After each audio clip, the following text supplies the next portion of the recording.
গত সপ্তাহে ঘটে গিয়েছে বউবাজারের ঘটনা, ঘটেছে সল্টলেক, এমনকি ঝাড়গ্রামের ঘটনা, যেখানে একেবারে গণপিটুনির জেরে যুবকদের মৃত্যুর ঘটনা ঘটেছে এবং সেক্ষেত্রে কিন্তু একাধিক গ্রেফতারির ঘটনাও ঘটেছে।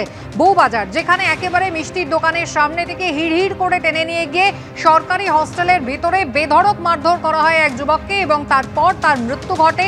যদিও তার মধ্যে 14 জনকে গ্রেফতার করা হয়েছে। যে 3 জন অভিযুক্ত তারা কিন্তু পার্শ্ববর্তী যে কেকের দোকান সেখানে গিয়ে সিসিটিভি ফুটেজ ডিলিট করতে ব্যস্ত ছিল, এমনটাই প্রাথমিকভাবে পুলিশ জানিয়েছে। আর ইতিমধ্যেই ঘটনাস্থলে পৌঁছেছে ফরেন্সিক দল, ঘটনার পুনর্নির্মাণ করবেন তারা। হিন্দল দে আমাদের প্রতিনিধি সরাসরি রয়েছেন আমাদের সঙ্গে। হিন্দল, ইতিমধ্যেই ফরেন্সিক আধিকারিকরা এসে গিয়েছেন।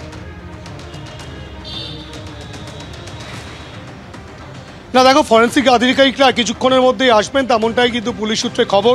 তোমাকে বলে রাখি, এই যে হোস্টেল, এখানেই কিন্তু গত শুক্রবার ইরশাদ আলম তাকে কিন্তু একেবারে টেনে হিঁচড়ে নিয়ে যায় এখানের হোটেলের আবাসিকরা এবং তারপরেই কিন্তু তাকে বেধড়ক মারধর করা হয়। এতটাই নৃশংসভাবে তাকে মারধর করা হয় যে তার মৃত্যু হয়। যেটা পোস্টমর্টেম রিপোর্টে প্রাথমিক রিপোর্ট যেটা এসছে তাতে কিন্তু ইন্টারনাল ইনজুরির জন্য তার মৃত্যু হয়েছে, তেমনটাই পোস্টমর্টেম রিপোর্টে ধরা পড়ে। এই গোটা ঘটনায় ইতিমধ্যেই মোট 14 জনকে পুলিশ গ্রেফতার করেছে, যাদের 4 তারিখ পর্যন্ত পুলিশি হেফাজতে নির্দেশ দিয়েছে আদালত।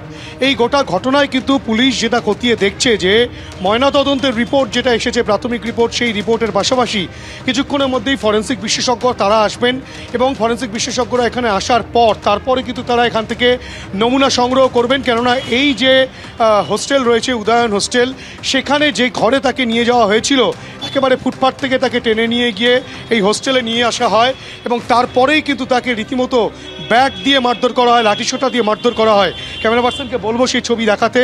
সেখানে কিন্তু নিয়ে গিয়ে তাকে বেধড়কভাবে মারধর করা হয়।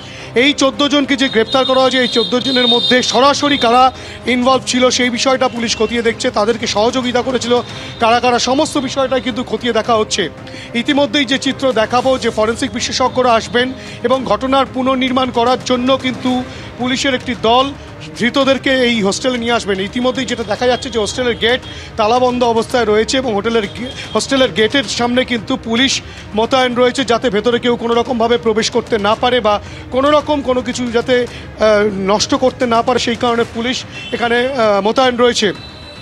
এই যে গোটা ঘটনা, এই যে খুনের ঘটনা ঘটলো, যে একটি মোবাইল চুরিকে কেন্দ্র করে রীতিমতো একজন ব্যক্তিকে, ইরশাদ আলম, তাকে কিন্তু রীতিমতো টেনে নিয়ে গিয়ে যেভাবে মারধর করা হয়েছে, ব্যাট দিয়ে মারা হয়েছে। ইতিমধ্যেই বেশ কয়েকটি ব্যাট বাজেয়াপ্ত করা হয়েছে, যার মধ্যে একটি ভাঙা অবস্থা পাওয়া গিয়েছে। তাকে কেন মারধর করা হলো? শুধু একটা মোবাইল ফোনকে চুরিকে কেন্দ্র করে এইভাবে মারধর করা হলো। এই ঘটনায় কারা কারা সরাসরি অভিযুক্ত ছিল এই 14 জনের মধ্যে, সেই বিষয়টা খতিয়ে দেখা হচ্ছে এবং এই হোস্টেলের ভেতরে ফরেন্সিক বিশেষজ্ঞরা তারা যাবেন, সেখানে গিয়ে তারা নমুনা সংগ্রহ করবেন, ব্লাড স্টেন সংগ্রহ করবেন এবং সেগুলো সমস্ত কিছু মিলিয়ে দেখা হবে, তেমনটাই পুলিশ সূত্রে খবর। এবং পুলিশ মারফত যেটা আমরা এখনো পর্যন্ত জানতে পারছি যে এই ঘটনার পুনর্নির্মাণ করার জন্য ধৃতদেরকে আজকে এখানে নিয়ে আসা হবে এবং সেখানে কিন্তু পুনর্নির্মাণের ঘটনা হবে, তেমনটাই পুলিশ সূত্রে খবর। একেবারে হিন্দল, ধন্যবাদ।